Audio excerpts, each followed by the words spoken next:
여러분 반갑습니다. 신명기 말씀 묵상 시간입니다. 신명기 말씀도 이제 마지막을 향해 나아가고 있습니다. 특별히 신명기 28장은 축복과 저주에 관한 장입니다. 많은 분들이 기억할 때 아마 이 신명기 28장은 목사님 축복장 아닙니까?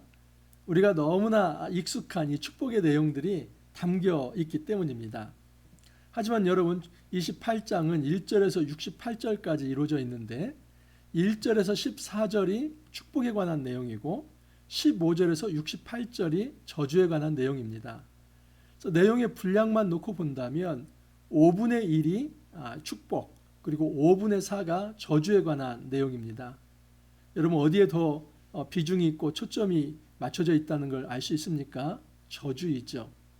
이것은 하나님께서 우리 인류를 저주하려고 하는 것이 아니라 하나님 말씀에 불순종할 때 너희들에게 임할 이 저주가 얼마나 엄위한 것인지 경고하시기 위함입니다.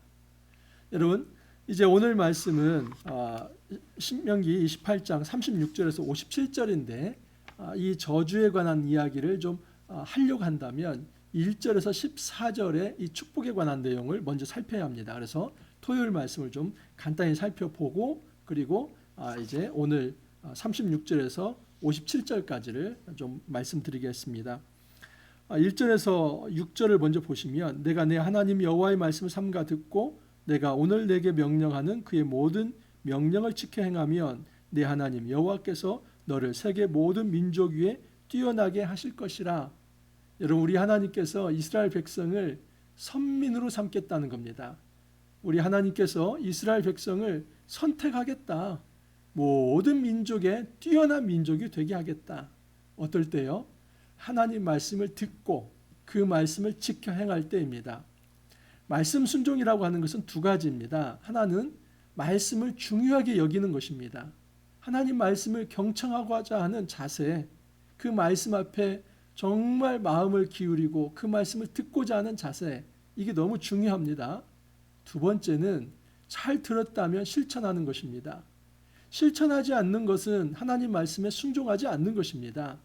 하나님 말씀에 순종한다고 할 때는 첫 번째는 하나님 말씀을 중히 여기며 잘 듣는 것이고 두 번째는 잘 들었다면 그 말씀대로 행하는 것입니다. 그럴 때 하나님께서 이런 복을 주십니다. 이 모든 복이 내게 임하여 내게 이르리니 성읍에서도 복을 받고 들에서도 복을 받을 것이며 내 몸의 자녀와 내 토지의 소산과 내 짐승의 새끼와 소와 양의 새끼가 복을 받을 것이며 내 강주리와 떡반죽 그릇이 복을 받을 것이며 내가 들어와도 복을 받고 나가도 복을 받을 것이니라. 너무나 유명한 이 축복의 말씀이기 때문에 우리는 이 말씀을 중요하게 여깁니다. 여러분 맞습니다. 이 축복의 말씀을 항상 머릿속에 담고 있어야만 합니다. 성읍에서도 복을 받고 들에서도 복을 받고 여러분 성읍 안과 성읍 밖은 산업의 삶의 현장이지요. 그래서 그 열심히 일한 대가에 대해서 하나님께서 열매를 주시겠다는 겁니다. 몸의 자녀, 이 생명을 이제 생산케 할 것이고 또 토지의 소산, 이 모든 소산물 열매들이 있게 할 것이다. 내 짐승의 새끼, 이 사람의 어떤 생명만이 아니라 짐승의 새끼들도 많게 할 것이다. 이 생명이 풍성하게 할 것입니다. 하나님께서 그 집안에 복을 주시고 또 일하는 모든 삶의 현장에 복을 주시고 일한 만큼의 더 큰 많은 것들을 얻게 하실 것이다. 얼마나 놀라운 축복입니까? 여러분 이 모든 것이 하늘로부터 옵니다. 우리는 먼저 축복을 생각할 때 이 모든 축복이라고 하는 것이 나에게서 발생되는 것이 아니라 하나님께로부터 발생된다. 우리는 하나님 말씀에 순종할 때 하나님께서 그의 생명과 그리고 생명의 모든 부산물들 그리고 소산물들 열매까지도 하나님께서 책임져 주신다는 것입니다. 사실은 여러분 이것이 신앙입니다. 믿음입니다. 나에게 있는 모든 것은 하나님께로부터 왔습니다. 나의 생명이 하나님께로부터 왔고 나의 자녀도 하나님께로부터 온 것이며 그리고 하나님께서 나에게 복을 주셨기 때문에 내가 행하는 모든 일에 하늘의 기름 부음을 허락하사 그 소산물이 넘치게 하셨다는 것, 이것을 인정하는 것이 믿음입니다. 우리가 말씀에 따라 살 때 하나님께서 우리 모든 생명과 삶을 지켜주실 것이다 하는 이 믿음을 가지고 살아가는 것, 이게 굉장히 중요합니다. 우리 하나님께서 또 이런 복을 주십니다. 너희들의 생명과 소산물만 지켜줄 것이 아니라 대적으로부터 너희들을 지켜줄 것이다. 내 앞에서 앞에 7절 읽겠습니다. 여호와께서 너를 대적하기 위해 일어난 적군들을 내 앞에서 패하게 하시리라. 그들이 한 길로 너를 치러 들어왔으나 내 앞에서 7길로 도망하리라. 대적이 한 길로 들어와서 칠 것이지만 7길로 도망할 것이다. 다시 말해서 하나님은 모든 대적에 대한 방공망이 되어주시겠다. 여러분, 이 이스라엘의 아이언돔 보시죠? 이번에도 이란이 정말 많은 미사일과 드론을 날렸지만 99%를 요격하지 않았습니까? 우리 하나님께서 그렇게 우리를 이 방공 시스템을 가지고 이 사단의 모든 공격으로부터 우리를 방어해 주시겠다 말씀을 하십니다. 또한 하나님께서 이렇게 말씀을 합니다. 너를 세워 자기의 성민이 되게 하시리니 이는 내가 하나님의 여호와의 명령을 지켜 그의 길로 행할 것임이니라. 성민, 거룩한 백성이죠. 하나님의 거룩한 백성이라는 것은 하나님께서 구별되신 같이 너희도 구별된 백성으로 살아가라. 어떨 때요? 여러분, 하나님 말씀에 순종하는 그 백성을 하나님께서는 거룩한 백성, 구별된 백성이라고 말씀을 합니다. 그 백성들은 하나님의 이름을 위해서 세워진 백성이고 또 하나님을 두려워하며 살아야 할 존재입니다. 그래서 하나님께서 또한 이런 복을 주십니다. 12절 13절은 이제 대조되는 저주와 대조되는 것이기 때문에 기억해야만 합니다. 여호와께서 너를 위하여 하늘의 아름다운 보고를 여시사 내 땅에 때를 따라 비를 내리시고 내 손으로 하는 모든 일에 복을 주시리니 내가 많은 민족에게 꾸어줄지라도 너는 꾸지 아니할 것이요. 누군가에게 뭔가를 빌려줄지라도 너는 빌리지 않을 것이다. 이 말은 이 생명의 소산과 모든 생명의 근원이 하나님이시며 하나님께서 그의 모든 것들을 채우신다는 겁니다. 하나님의 것으로 채우시기 때문에 마치 마르지 않는 기름병처럼 너희들은 풍성할 것이다. 또한 여호와께서 너를 머리가 되고 꼬리가 되지 않게 하시며 위에만 있고 아래에 있지 않게 하시리니 오직 너는 내가 오늘 내게 명령하는 내 하나님 여호와의 명령을 듣고 지켜 행하며. 이건 공동체에게 주신 복입니다. 어떤 한 개인이 아니라 이 이스라엘 공동체가 하나님 말씀을 순종한다면 너희들은 머리가 될 것이고 꼬리가 되지 않을 것이다. 여러분, 이 놀라운 이 축복을 말씀하시는 것은 하나의 기준입니다. 말씀에 순종한다면 이런 놀라운 축복을 받을 것이지만 하지만 말씀에 불순종한다면 이와 반대되는 방향이 다 나타날 것이다. 그것이 이제 36절에서 57절 말씀입니다. 자, 하나님 말씀에 불순종할 때 어떤 일이 나타나는가 한번 보십시오. 여호와께서 너와 내가 세울 내 임금을 너와 내 조상들이 알지 못하던 나라로 끌어가시리니. 여호와의 말씀에 불순종할 때 하나님은 포로가 되게 할 것이다. 하나님께서 대적이 이제 쳐들어오면 원래 하나님 말씀에 순종하면 어떻게 됩니까? 한 길로 쳐들어와도 7길로 도망가게 할 것이다. 하지만 하나님은 방공 시스템을 다 걷어내시고 이 돔을 다 걷어내시고 이제는 대적이 들어오면 그 대적이 이스라엘 백성을 다 포로로 끌고 갈 거라는 것입니다. 하나님 말씀에 순종하면 하나님께서 그의 백성을 대적에게 보호하신다고 하셨지만 불순종한다면 그 대적이 너희들을 포로로 끌고 갈 것이다. 내가 포도원을 심고 가꿀지라도 벌레가 먹음으로 포도를 따지 못하고 포도주를 마시지 못할 것이며. 포로로 끌려갑니다. 그러면 그 남아있는 땅은 어떻게 되겠습니까? 황폐화됩니다. 그래서 포도원이 완전히 벌레가 넘쳐나고 더 이상 그 포도가 이제 포도원이 열매를 맺지 못할 것이다 하는 것입니다. 네가 자녀를 낳을지라도 그들이 포로가 되므로 너와 함께 있지 못할 것이며. 여러분, 생이별을 하는 겁니다. 이산가족이 되는 겁니다.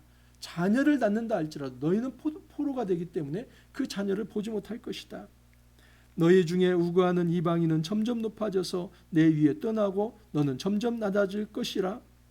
그는 내게 꾸어줄지라도 너는 그에게 꾸어주지 못하리니 그는 머리가 되고 너는 꼬리가 될 것이라. 아까 제가 축복장에서 말씀을 드렸죠. 이 축복장이 기준이 되는 것은 그 기준을 삼아서 이 12절에서 13절에 이미 말씀하였습니다.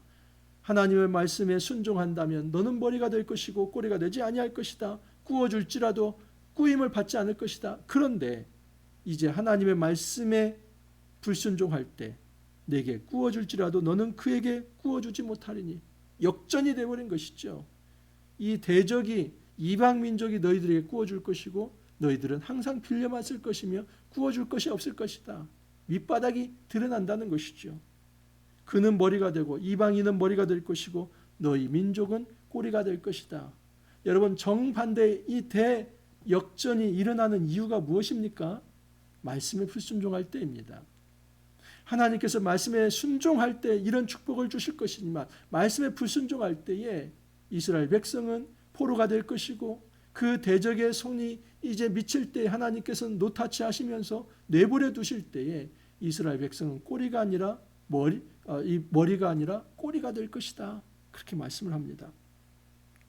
네가 내 하나님 여호와의 말씀을 청종하지 아니하고 내게 명령하신 그의 명령과 규례를 지키지 아니하므로 이 모든 저주가 너와 내 자손에게 영영이 있어서 표징과 훈계가 되리라.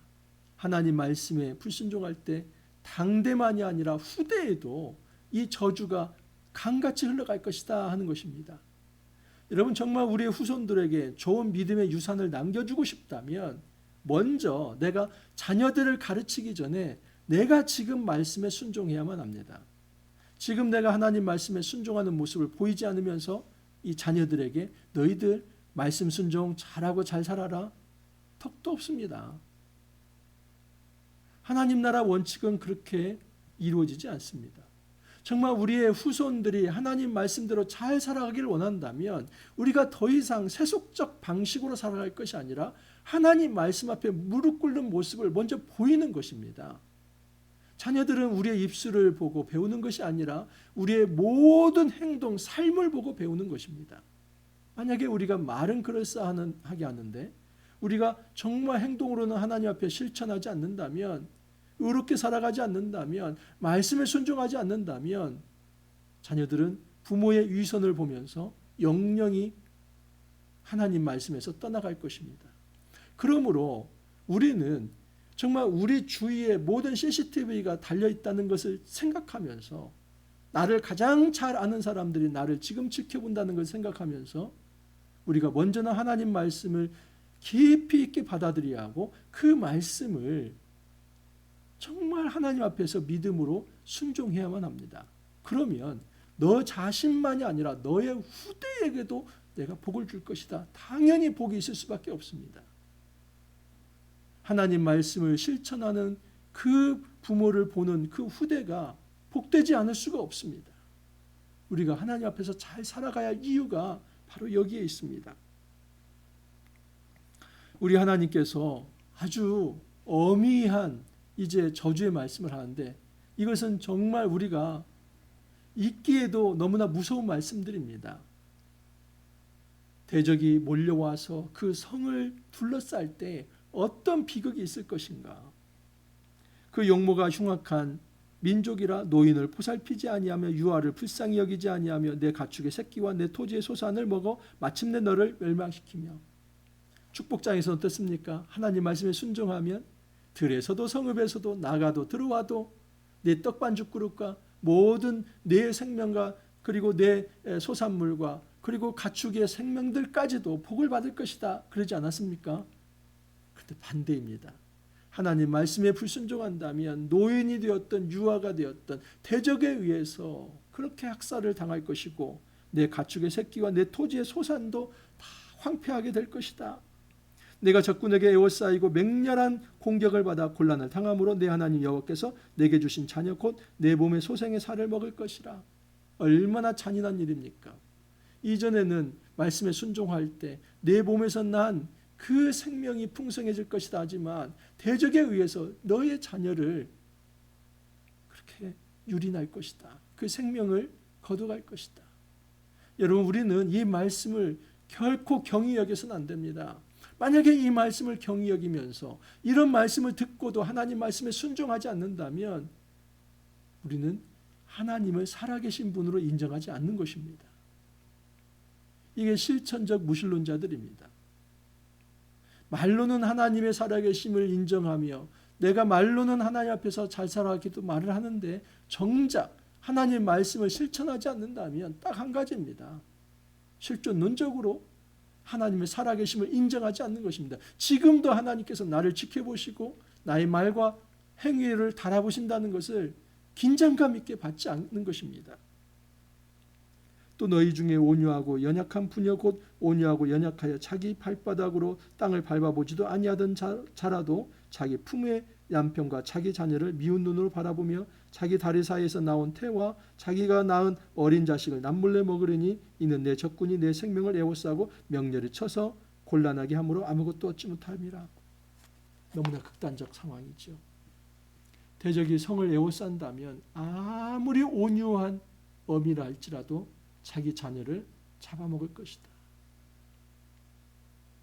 이것만큼 더 슬픈 비극적인 일이 있겠습니까? 어느 부모가 자기 자녀를 그 굶었다고 해서 잡아먹을 수 있겠습니까? 그런데 실제로 이스라엘 이 성이 에워싸일 때 이런 일들이 있었습니다.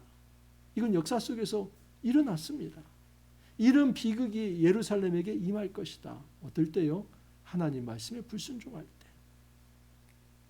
여러분, 출애굽과 출바벨론은 맞닿아 있습니다. 이 출애굽을 통해서 하나님은 출바벨론을 예언적으로 말씀을 하십니다.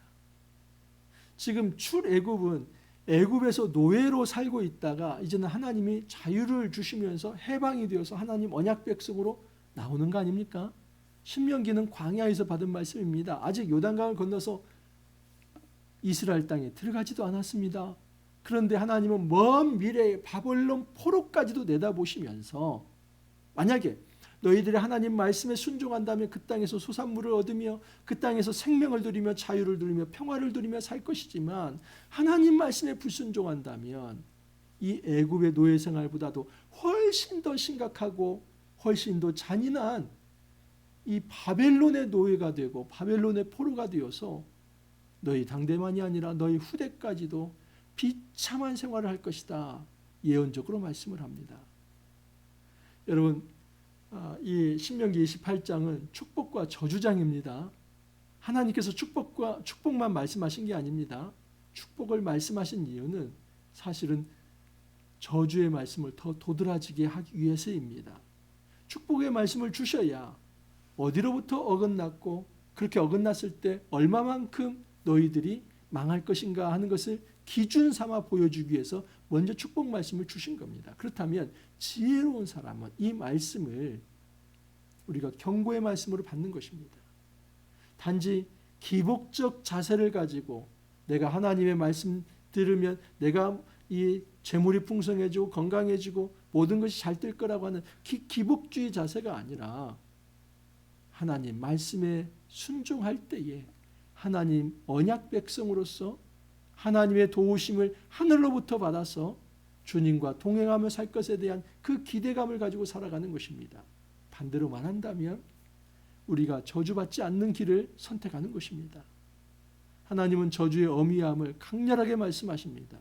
그 축복과 저주를 여러분 대조시키면서 하나님 말씀 앞에 엎드리지 않을 때, 순종하지 않을 때 얼마나 비극적인 삶을 살아갈 것을 먼저 말씀하시면서 축복의 길을 선택하라고 말씀합니다. 참된 축복은 천국을 소유하는 것입니다. 심령이 가난한 자는 복이 있나니 천국이 저희 것입니다. 주님이 말씀하신 겁니다. 우리에게 있어서 진정한 축복은 천국을 소유하는 것입니다. 천국은 내가 죽어서만 가는 곳이 아니라 이 땅에서 이 공동체를 통해서 이미 임재한 그 하나님 나라를 먼저 맛볼 수 있습니다. 이 땅에서 임한 이 교회 공동체를 통한 천국을 맛보지 못하는 자는 결단코 여러분 죽어서도 진정한 하나님 나라 천국을 맛볼 수 없습니다. 이 땅에서의 천국과 미래에 우리가 완전한 하나님 나라에 이르게 될 그 천국이 시간적으로 타임라인이 연결되어 있다는 것을 꼭 기억하십시오. 우리에게 단 한 번의 기회가 남아 있습니다. 이 땅에서 이 기회는 축복과 저주의 갈림길이 있는데 말씀 순종하면서 축복의 길로 갈래? 아니면 말씀 불순종하면서 저주의 길로 갈래? 하지만 여러분 미안하지만 이 저주의 길로 들어섰을 때는 영원히 하나님 앞에 돌아올 수 없다는 사실입니다. 우리가 말씀에 불순종하고 이 당대에서 끝나는 것이 아니라 우리가 목숨이 끊어지고 끝나는 면이 아니라 여러분 영혼 소멸되지 않습니다. 우리의 영혼이 영원히 하나님과 결별된 상태로 지옥 형벌을 받을 수밖에 없다는 사실입니다. 우리가 이 말씀 다시 한번 기억하길 바랍니다. 하나님은 이것을 우리에게 두려움을 안겨주기 위해서 주신 말씀이 아닙니다. 그 저주의 말씀을 5분의 4나 말하고 5분의 1만 축복을 말씀하신 것은 우리 마음에 두려움과 공포를 주시려고 하는 것이 아니라 너희가 이럴수록 더 하나님을 의뢰하고 붙들어라. 말씀에 순종하는 자세를 가져라. 우리가 예수 그리스도 안에서 성령의 충만함으로 이 말씀 순종하는 이 일이 즐거울 수 있기를 바랍니다. 여러분 성령 충만하면 말씀 순종하는 일이 즐겁습니다. 또 하나님께서 무슨 일을 일으켜 주실까 기대감이 있습니다. 말씀 순종할 때 소소한 기적들을 하나님 베풀어 주시고 살아갈 삶의 소망과 기쁨을 안겨주십니다. 그 기쁨 때문에 그 맛 때문에 신앙생활을 하는 것입니다. 우리가 이 땅에서 하나님 말씀에 순종하면서 참된 하나님 주시는 진정한 천국의 축복을 받아 누릴 수 있기를 간절히 소망합니다. 기도합니다. 주님 감사합니다. 저희들에게 새로운 한 주를 주시고 이 축복의 말씀을 허락하여 주시니 감사합니다. 이 축복과 저주의 갈림길에서 우리가 말씀 불순종하여 저주의 길을 선택하는 우를 범하지 않게 하여 주옵소서. 오직 하나님 말씀에 순종함으로 이 축복의 길에 들어서서 날마다 예수 그리스도 안에서 성령 충만함으로 말씀에 순종하는, 그래서 하나님의 동행하심을 우리가 체험하며 하나님이 허락하시는 참된 축복을 체험하는 그 귀한 삶 살아갈 수 있도록 은혜 더하여 주옵소서. 주님 감사하옵고 예수님 이름으로 기도하옵나이다. 아멘. 한 주가 또 시작되었습니다. 우리가 말씀과 함께 이제 한 주 잘 살아가기를 바라고 다음 주까지 해서 이제 신명기 말씀이 정리가 되는데 마지막 신명기 말씀까지 끝까지 우리가 잘 달려갈 수 있기를 바랍니다. 오늘 하루도 여러분 화이팅 하시고 내일 또 찾아뵙도록 하겠습니다. 감사합니다.